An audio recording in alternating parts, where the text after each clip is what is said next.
नमस्कार दोस्तों, स्वागत है आपका हमारे YouTube चैनल ज्ञान एकेडमी में। तो दोस्तों, हमने पिछले क्लास में समतल दर्पण तक पढ़ लिया था। आज हम लोग समतल दर्पण से आगे बात करेंगे। सबसे पहले दर्पण जो होता है वह दो प्रकार का होता है। दर्पण दो प्रकार का होता है। दर्पण दर्पण का मतलब ठेठी में इसको आईना कहते हैं। आईना, मिरर। आईना दो प्रकार का, एक होता है समतल दर्पण, समतल दर्पण इसको प्लेन मिरर बोलते हैं। एक होता है स्फेरिकल मिरर, इसको गोलीय दर्पण। अब समतल दर्पण समतल बना रहता है, एक भाग इसका समतल रहेगा, प्रकाश का परावर्तन करेगा, और एक भाग इसका पॉलिश होता है। और गोलीय दर्पण जो बनता है, जिसे मान लिए एक गोला है और इस गोला में एक बार हम अंदर साइड में ऐसे करके रंग देंगे, और एक बार इसी गोला को अगर जो हम लोग बाहर करके रंग दें तो इसी गोला से दो दर्पण निकल गया। अगर जो एक दर्पण इस टाइप से निकला जो उठा है जिसका परावर्तक सतह, एक दर्पण इस टाइप से निकला जिसका परावर्तक सतह केव जैसा है, तो जो उठा है उस दर्पण को हम लोग बोलते हैं उत्तल दर्पण। और जो गुफा जैसा है, जो केव जैसा है, इस दर्पण को हम लोग बोलते हैं अवतल दर्पण, कॉनकेव मिरर। इसको हम लोग बोलते हैं कॉन्वेक्स मिरर, CONVEX। तो कॉनकेव मिरर क्या होता है? वैसा दर्पण जिसका परावर्तक सतह, परावर्तक मतलब इस साइड से लाइट आया है, ये है परावर्तक सतह, जिसका परावर्तक सतह जो है धंसा हो, उसको हम लोग बोलते हैं अवतल दर्पण। ऐसा दर्पण जिसका परावर्तक सतह उठा हो तो उसको हम लोग बोलते हैं उत्तल दर्पण। अब मान लीजिए अवतल दर्पण बनाए या उत्तल दर्पण बनाए तो इसके लिए हमें एक गोला लेना पड़ेगा, और गोला में अपना एक केंद्र होता है। इस केंद्र को हम लोग बोलते हैं वक्रता केंद्र, वक्रता केंद्र। अब जैसे मान लीजिए ये दर्पण है उत्तल दर्पण, तो इसमें गोल इस तरह से है ना, इधर में गोल है, तो केंद्र इधर कहीं होगा, वक्रता केंद्र C। और दर्पण का जो मध्य बिंदु होता है इसको ध्रुव कहते हैं, P से दर्शाते हैं, और इधर भी P हो जाएगा। और दर्पण का जो मध्य बिंदु होता है इसको फोकस कहते हैं, दर्पण के मध्य बिंदु को फोकस कहते हैं। तो तीन गो चीज होता है, हम दर्पण उत्तल बनाएं या अवतल बनाएं। ये उत्तल दर्पण है और ये अवतल दर्पण है। दर्पण बना लेंगे और एक लाइन खींचेंगे और यहां पे लिखेंगे, यहां लिखेंगे P, यहां लिखेंगे F और यहां लिखेंगे C, पेप्सी, PFC, पेप्सी। और ई भी दर्पण बनाएंगे और इसमें भी दर्पण बना के पिएंगे पेप्सी। पेप्सी किधर पिएंगे? जिधर गड्ढा होगा उधर में पेप्सी जाएगा। तो बताओ, इधर गड्ढा है तो PFC इधर लिखेंगे, इधर गड्ढा है, पेप्सी पिएंगे तो मुंह में डालेंगे गड्ढा में, तभी ना अंदर पेप्सी जाएगा। कि सर पे डाल लेंगे पेप्सी, तो सर पे डालेंगे पेप्सी तो मुंह में जाएगा, स्वाद आएगा? नहीं आएगा। तो जिधर गड्ढा होगा उधर पेप्सी पिएंगे। तो दर्पण दो प्रकार, गोलीय दर्पण दो प्रकार का, एक होता है अब उत्तल दर्पण और एक होता है अवतल दर्पण। तो हम लोग आगे इस टर्म को समझते हैं। आगे सबसे पहले अवतल दर्पण। अवतल दर्पण क्या होता है कि बोल रहा है खोखले गोले के एक टुकड़ा जिसकी बाहरी सतह रंजित हो। बाहरी सतह रंजित का मतलब पॉलिश, रंजित का मतलब पॉलिश है। जैसे मान लीजिए ये एक दर्पण है, गोलीय दर्पण, अवतल दर्पण है, इधर गोल है, तो ये एक दर्पण है इस तरह से, इस तरह से, ये इधर गोल है, तो यहां हो जाएगा P, बीच में होगा F और इधर हो जाएगा C। अब ये दर्पण है तो इसमें गड्ढा उस तरफ है, तो इधर होगा P, बीच में होगा F, इधर होगा C। अब सबसे पहले C को जो है, ये C जो है इसको हम लोग बोलते हैं वक्रता केंद्र। अब गोला नॉर्मल गोला रहता तो इसको हम लोग केंद्र बोलते, लेकिन अगर जो यहाँ पे दर्पण वाला गोला है, वक्र वाला गोला है, क्योंकि वक्र है इसीलिए इसको वक्रता केंद्र बोलते हैं। अब जैसे R को बोलते हैं वक्रता त्रिज्या, वक्रता केंद्र से लेकर P तक को मिलाने वाली दूरी, ये वक्रता त्रिज्या होता है।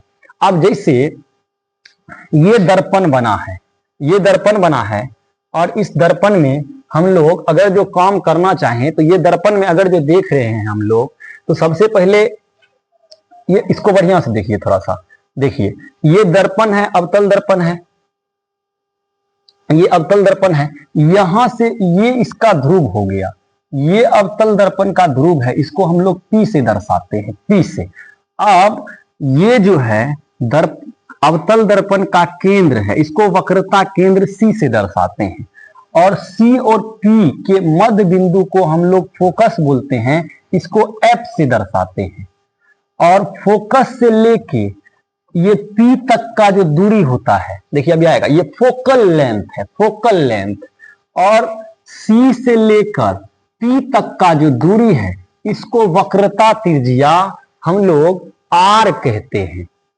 तो सबसे पहले एक दर्पण बना लेंगे, दर्पण बना के हम लोग पेप्सी पिएंगे, ये P हो गया, ये F हो गया और ये C हो गया।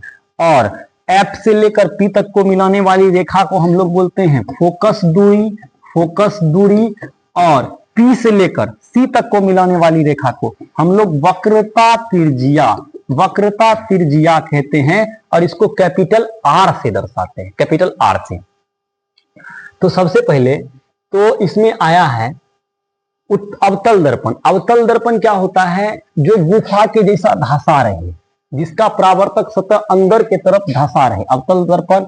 और जिसका प्रावर्तक सतह उठा रहे, जैसे मान लो ये उत्तल दर्पण है और ये हो गया अवतल दर्पण, ये उत्तल दर्पण हो गया, क्योंकि इसका प्रावर्तक सतह लाइट इसमें इधर से आएगा, इस साइड से लाइट आएगा, ये इधर रंगा हुआ है, ये लाइट जो इसमें आएगा ये इस साइड से आएगा, और इसमें जो लाइट आएगा इसमें भी लाइट इसी साइड से आएगा, क्योंकि लाइट आएगा किधर? मुख अक्ष पर। मुख अक्ष जिधर रंगा नहीं होता है उधर से लाइट आता है। अब मान लो समतले दर्पण लाएं और उसके पीछे वाला भाग से अपना मुंह देखेंगे तो कभी दिखेगा? नहीं दिखेगा।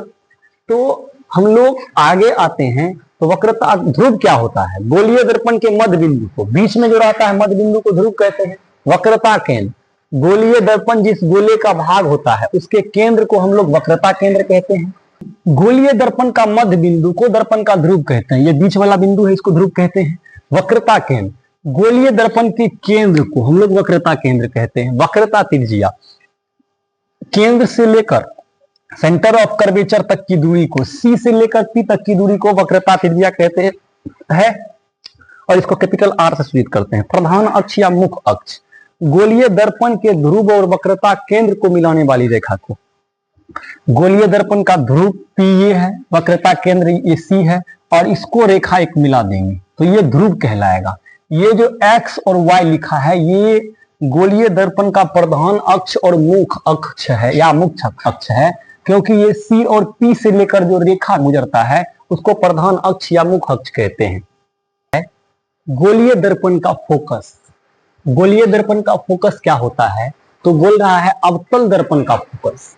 गोलीय में पहला अवतल दर्पण का फोकस, किसी अवतल दर्पण का फोकस उसके मुख अक्ष पर का वह बिंदु जहां मुख अक्ष के समांतर आ रही प्रकाश किरणें परावर्तन के बाद मिलती है, जिसे यहां पे ये फोकस है।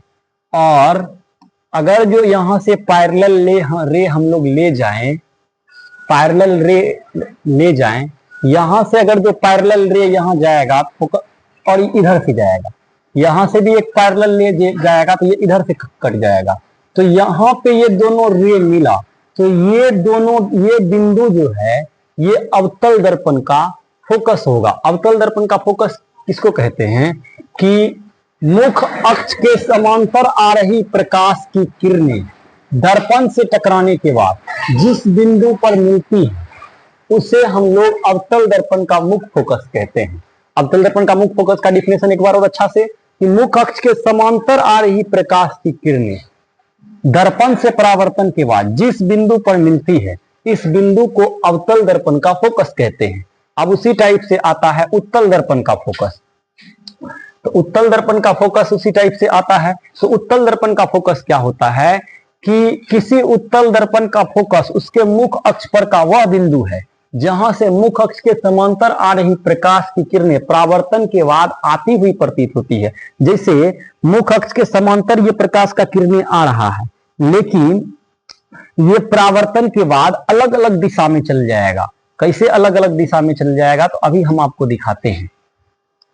जैसे मान लीजिए उत्तल दर्पण का मुख्य फोकस वह बिंदु जहां मुख्य अक्ष के समांतर आ रही प्रकाश की किरणें, जहां मुख्य अक्ष के समांतर आ रही प्रकाश की किरणें, जहां से मुख्य अक्ष के समांतर आ रही प्रकाश की किरणें दर्पण से परावर्तन के बाद आती हुई प्रतीत होती है। मतलब मुख्य अक्ष के समांतर आ रही प्रकाश की किरणें दर्पण से परावर्तन के बाद जिस बिंदु से आती हुई प्रतीत होती है, इस बिंदु को हम लोग इस वस्तु का मुख्य फोकस कहते हैं। इसे देखिए, मुख्य अक्ष के समांतर ये प्रकाश की किरणें आ रहा है, आया और यहां से टकराया तो पुनः अपने ही अलग अलग दिशा में अलग अलग दिशा में चला जाएगा।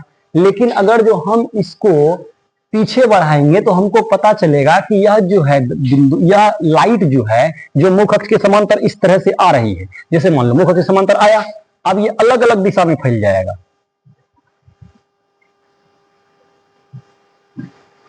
मुख्य अक्ष के समांतर आ रही प्रकाश की किरणें दर्पण से परावर्तन के बाद जिस बिंदु से आती हुई प्रतीत होती है, उस बिंदु को हम लोग मुख्य फोकस कहते हैं। अब जैसे हम लोग मुख्य फोकस को बनाएं अवतल दर्पण का और उत्तल दर्पण का मुख्य फोकस को यहाँ पे हम लोग समझने का कोशिश करें, तो ये अवतल दर्पण है और ये उत्तल दर्पण है। अब यहाँ हम इसको ऐसे रंग देंगे। अब ये मुख्य अक्ष हो गया, ये P है, ये F है और ये C है। अब जो किरण मुख्य अक्ष के समांतर आने वाला किरण दर्पण से परावर्तन के बाद जिस बिंदु से होकर जाएगा, इस बिंदु से होकर गया। अगर जो एक प्रकाश किरण ऐसे समांतर ले जाए तो ये भी इसी बिंदु से होकर जाएगा। तो ये बिंदु मुख्य अक्ष के समांतर आ रही प्रकाश की किरणें दर्पण से परावर्तन के बाद जिस बिंदु को मुख्य अक्ष वाला जिस बिंदु को काटती है, उस बिंदु को हम लोग मुख्य फोकस कहते हैं।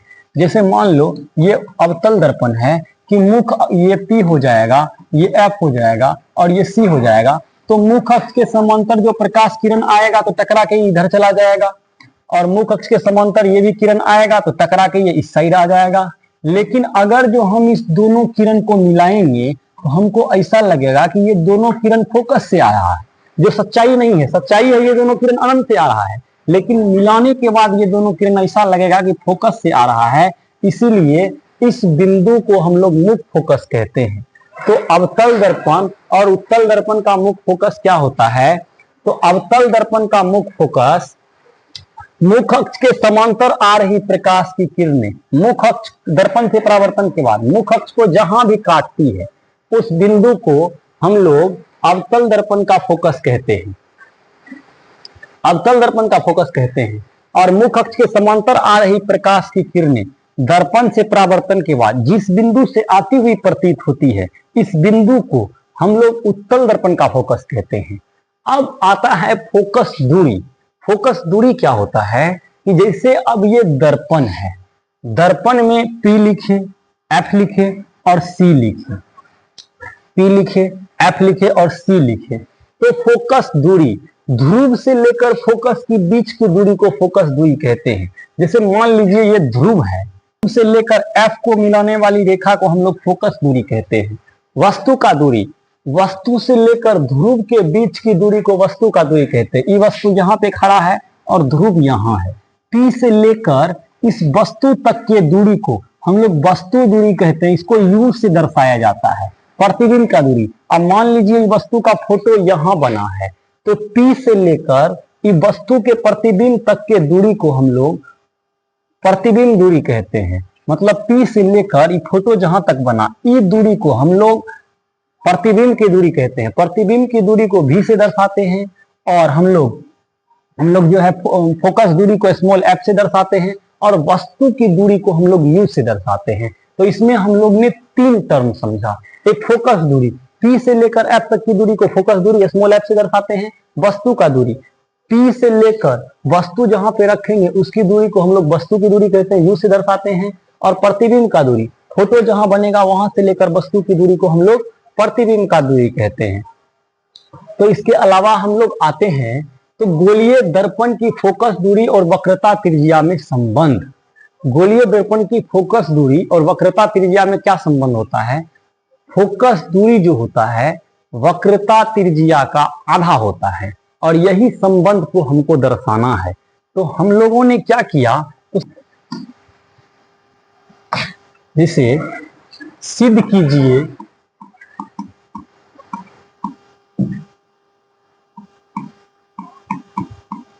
फोकस दूरी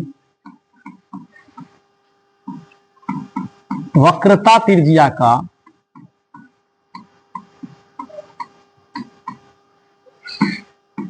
आधी होती है, आधी होती है। इसको हमको सिद्ध करना है, फोकस दूरी वक्रता त्रिज्या की आधी होती है।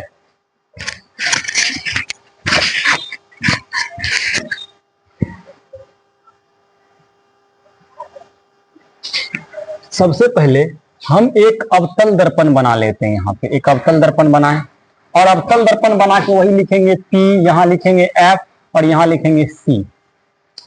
और जो किरण समांतर जाता है वो फोकस से जाता है। और यहाँ पे अगर जो एक हम अभिलंब को ड्रॉ करें तो ये अभिलंब C से पास होगा। अभिलंब के साथ जो कोण बनाएगा ये I, और ये क्या हो जाएगा R। इसको मान लेते हैं हम AB। हम यहाँ पे लिखते हैं माना कि AB एक किरण है, एक किरण है जो अवतल दर्पण पर आ रही है, जो अवतल दर्पण पर आ रही है तथा दर्पण से परावर्तन के बाद यह फोकस से जाती है। अब अगर जो हम लोग करें एंगल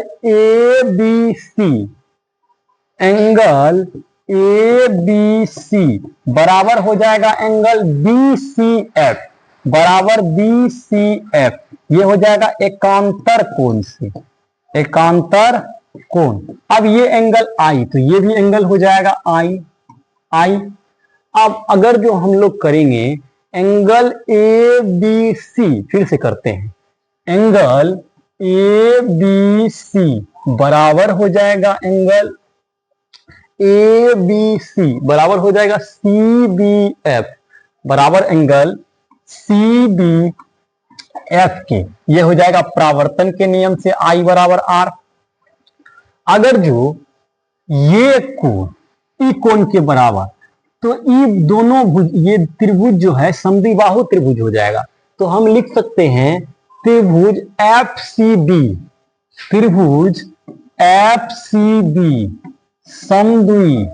समद्विबाहु त्रिभुज है, समद्विबाहु त्रिभुज है।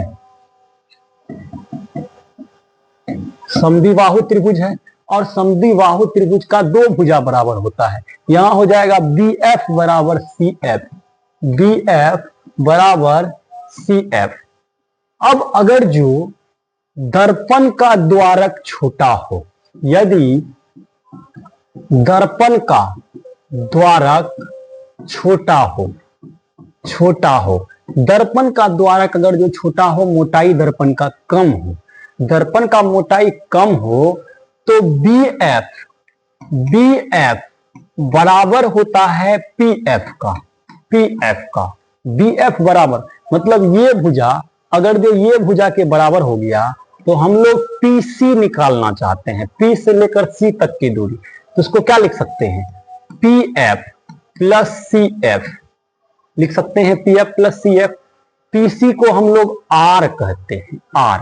PF मतलब C से लेकर C और P के बीच वाला बिंदु फोकस है, और फोकस से लेकर P तक का दूरी को हम लोग स्मॉल f मानते हैं, फोकस दूरी। अगर जो P और C का मध्य बिंदु F है और P से लेकर F तक का दूरी स्मॉल f, तो F से लेकर C तक का भी दूरी स्मॉल f हो जाएगा, तो F प्लस F, तो R बराबर हो जाएगा 2F। अब F बराबर हो जाएगा R/2। यही है फोकस दूरी और वक्रता त्रिज्या में संबंध। फोकस दूरी और वक्रता त्रिज्या में संबंध है। फोकस दूरी जो होता है वो वक्रता त्रिज्या के आधी होता है। इसी को हम लोग कर सकते हैं R बराबर 2F, इसी को हम लोग लिख सकते हैं।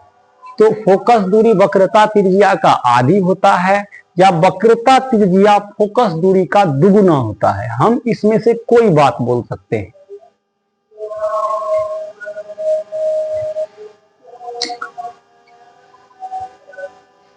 तो अब हम लोग